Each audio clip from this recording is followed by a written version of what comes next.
Late तो होता, लेकिन फिर सावन के गाना पे बैठे के बाद और भी एक गाना हमार हफ्ता भर के अंदर एक ठो रिलीज हुई, एक ठो सोच बा, वो रिलीज होगा तो आप लोग सुनिएगा और अपना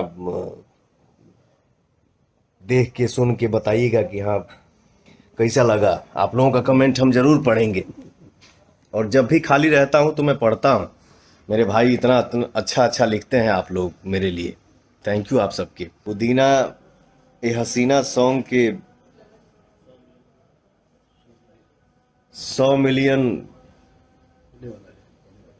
होखे वाला बा आप लोगन के आशीर्वाद से। आप लोग ऐसे ही अपना प्यार अपने पवनवा के ऊपर बरसाते रहिए, और क्या चाहिए। पहली बार भोजपुरी में इतना रील बना है। और अच्छा 4 लाख भोजपुरी में पहली हमको बार हमको नहीं, भाई पढ़ा लिखल ना है हम, सॉरी इतने कम हमके ना समय बुझाला ये सब। हमको सब मेरा छोटा भाई अमित बताते रहता है। इतना कम समय में इतना कम समय में भोजपुरी गाना 4 पर लाख पहली बार इतना शायद रील बनल बा, 4 लाख के करीब में रील बन गई। और 1.25 लाख के करीब कमेंट बा गाना पर, 1 मिलियन प्लस लाइक है ना। बहुत प्यार दिए, बहुत।